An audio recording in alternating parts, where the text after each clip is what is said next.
Grace and peace. Welcome to Judah's Roar Domestic Violence Awareness Initiative YouTube channel. I'm your host, Apostle Cheryl.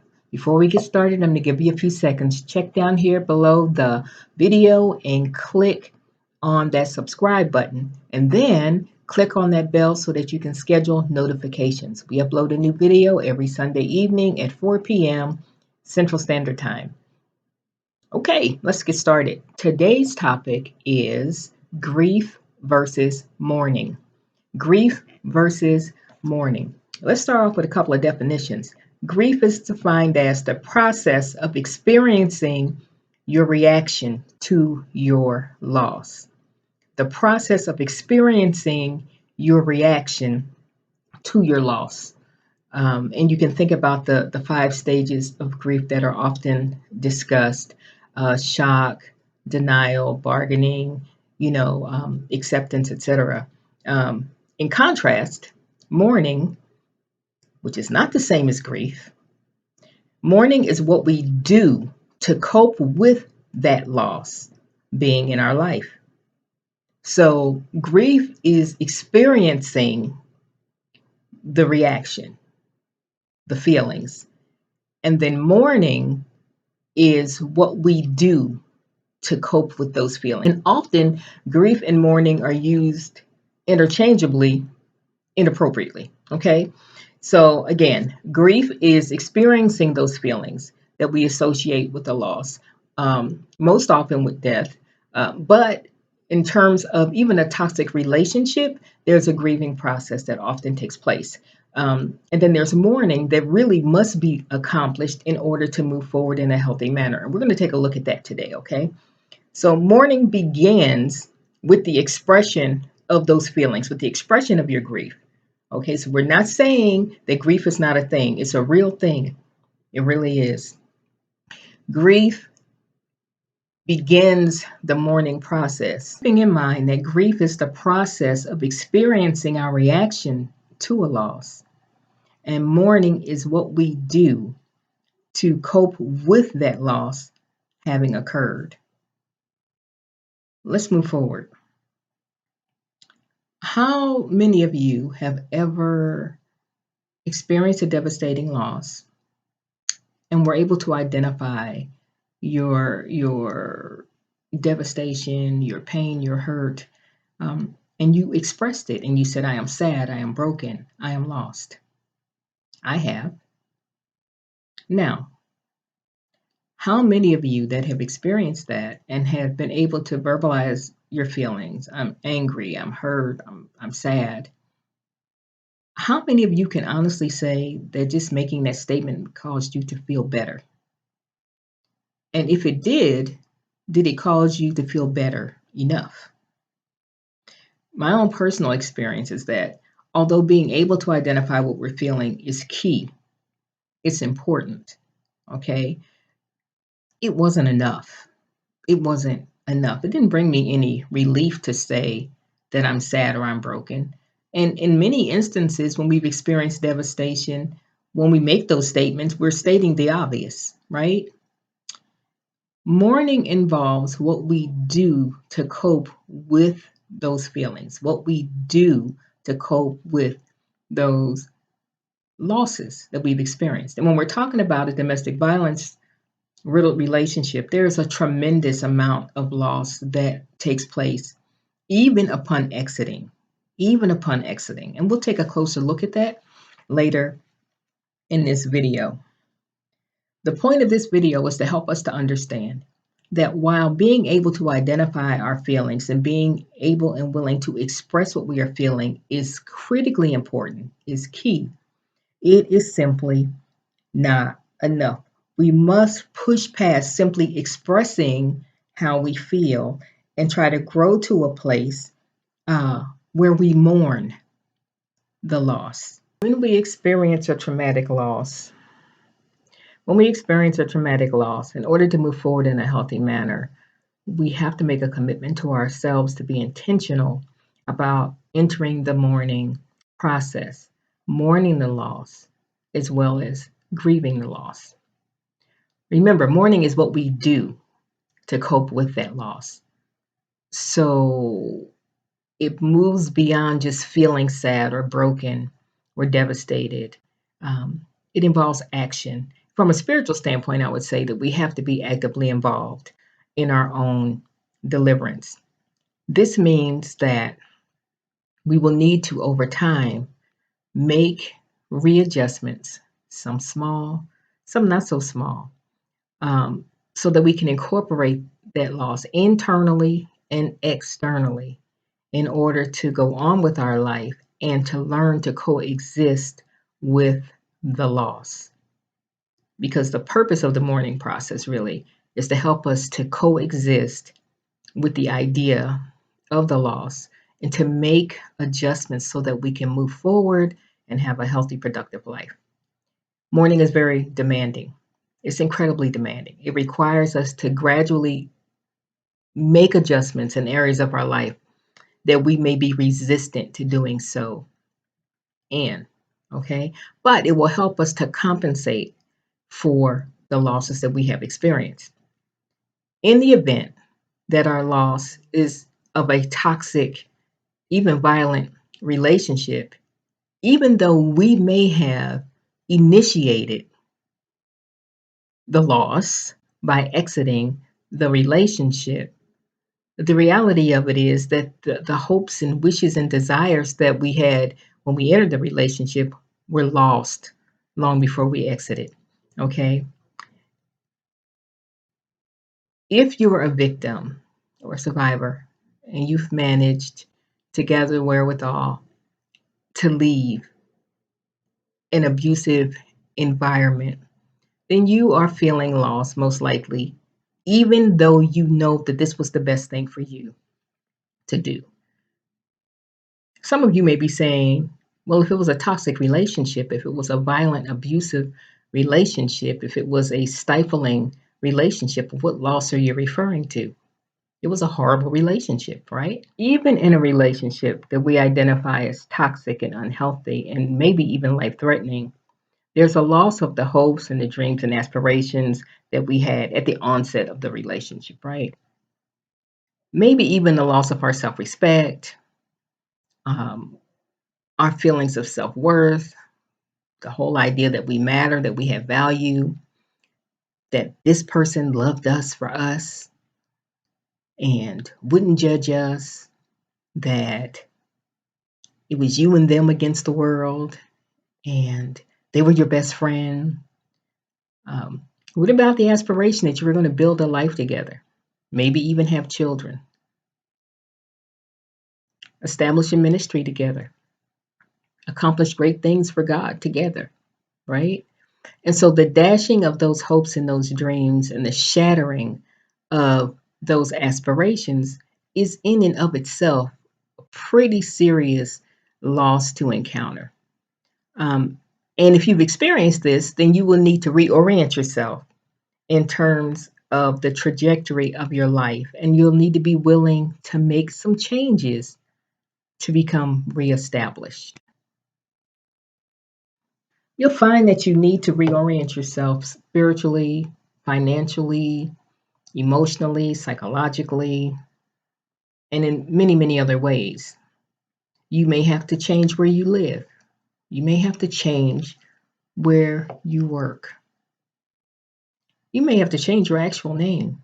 Your children may have to be enrolled in different schools. You'll make spiritual changes in your life. Has your spiritual community been supportive? Have they been a resource or a roadblock? You may need to find another spiritual home base. You'll need to execute a safety plan. And these are all adjustments that are made, right, as part of the mourning process. So it means that you're not in denial about the fact that that relationship has died, that it is over, and that if it was violent and unhealthy and toxic, that it needs to be over. Okay. Beyond reorienting yourself, you'll have to relearn how to kind of move through life. You'll have to figure out what your place is in the world now. What is your role in the world now, um, with the absence of this other person with whom you have had joined your life? Okay. And then you'll need to reconstruct. You'll need to reconstruct a life without abuse that encompasses not only the absence of abuse, but the inclusion of self care. The goal is what? To fit this loss into your life somehow, to pull from it the lessons that life offers you through that experience and to move forward. Although there may be many similarities regarding how we experience the loss of a relationship, how we reorient ourselves and how we navigate both the expression of our grief and the mourning process is very personal. It's very personal. There are triggers that we will become familiar with. There are many twists and turns, and our situations may have many similarities, but they're uniquely different because we're all uniquely different. Okay? Taking that into consideration, it's important that we not compare our journey with anyone else's. It's perfectly fine to observe someone else's journey and pull nuggets of truth or uh, encouragement from how they've been able to navigate their situation. But don't then use that to denigrate yourself. Okay? There's no magical timeline for mourning. It's not unusual for it to take 2 years if we are dealing with an actual death situation, just in everyday life, before we feel like we've reached a place of normalcy and we're able to move forward in a healthy manner, incorporating that loss into our life. And so it could take 2 years, it could take longer. Having said that, if you begin to have thoughts of suicide or self harm, and you find yourself kind of lingering there, if your self care has depreciated to the point where you are vulnerable to sickness or illness or even death, then it is time for you to seek help, seek professional help. Remember, you're dealing with layers of loss, not just one loss, layers of loss. Being forced to relinquish a toxic relationship itself is excruciating. The loss of whatever positive actions the abuser ever shared with you, even if they were loaded with ulterior motive. Because just by nature, domestic violence, it's not all horrific. Every now and again, they do something positive. Every now and again, they buy you a gift or they're nice to you, um, because that's part of the trap. And so, going through the mourning process, there's an acceptance over time, that there's a loss of those nice things being done, even though they were laced with ulterior motive. It could be a practical loss that you have to compensate for. Maybe they paid the rent. Maybe they put gas in the car. Maybe they paid for the children's lunch. Okay. Maybe they had status in the community or in your congregation, and leaving them, you lost that. Okay. Companionship, just having someone there. Okay. And so these are all losses that we have to come to grips with.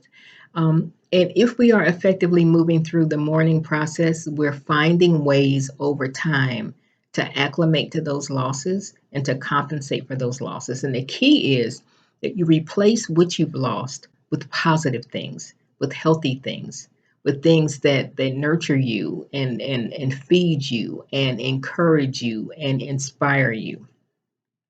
So the other thing that you might miss is, whatever misguided satisfaction that you were able to glean from helping someone that no one else would help, from the knowledge of sticking to your core values, right? And being determined not to ever give up on a person, to give it your all, to keep your vows or to keep your promise, and to put them first always.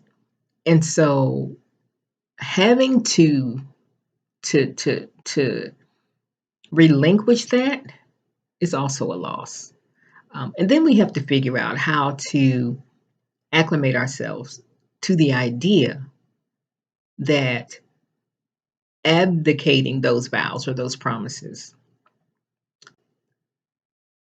not giving up on yourself is what needed to happen. Lastly, the fact that things that you previously held to be true have been effectively torpedoed, that relationships are forever, your expectations, your belief system regarding what this relationship was supposed to have been, even your belief about God or in God may have been shaken through this situation. Okay. Um, the idea, like I said, that you're going to accomplish great things in ministry with this person, that you're going to establish this business and leave a legacy for your children with this person, that you're going to write a book with this person, travel the world with this person. Just, that they would be your best friend. Having to accept that none of that is accurate is a tremendous loss, but it's a loss that we can navigate if we respect the mourning process and if we don't stop at the grieving process. That during the mourning process, you'll find that you've been impacted psychologically and emotionally. Our thoughts, our feelings, physically, how we feel. Um, you may have some somatic complaints, some aches and pains. Um, you may not feel like your old self. Um, your usual coping skills, the things that normally help you to navigate a rough day or a challenging experience, may not work as effectively. Um, you may feel nothing at all. I've experienced that, where you feel nothing. You feel numb, completely numb. You may feel detached from people that you've previously been close to and been able to connect with. You may be in a room full of people and feel totally isolated, like you are in a bubble. You may feel disorganized or in a fog. It may be difficult to stay focused at work. Um, just know that some days, as you move through the mourning process, some days will be better than others. Some days you may have a great day. You may be able to power through and stay focused and accomplish everything that you set out to accomplish. And other days, not so much. Listen, don't dismiss your pain. We usually learn over a period of time. When we're confronted with pain repeatedly, we learn that there's a loss. We learn that we need to make adjustments. And every time we come into contact with that pain, it's a reminder that we need to continue to grow and we need to be committed to moving forward. Recognize the reality of the actual nature of that toxic relationship and understand that others may not understand your pain at all. They may not understand your mourning process. Okay? What have we been talking about? We've been talking about grief versus mourning. Grief are the feelings that we experience when we encounter a loss, and oftentimes it's associated with death.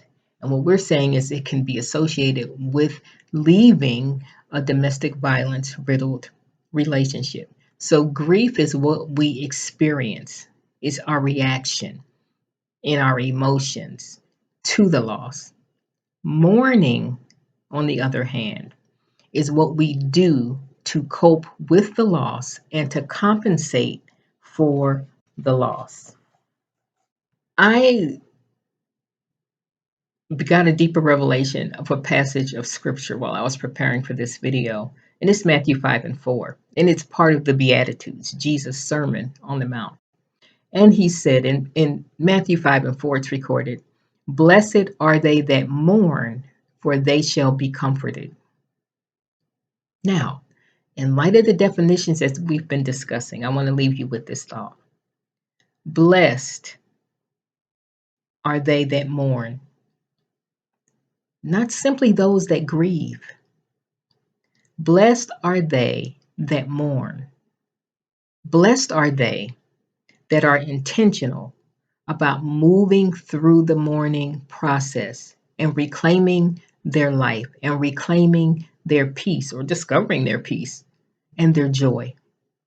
Blessed are they that do something about their grief. Something to consider. This is Apostle Cheryl with Judah's Roar Domestic Violence Awareness Initiative. Hopefully this video has been helpful to you. You be safe out there. Blessings to you.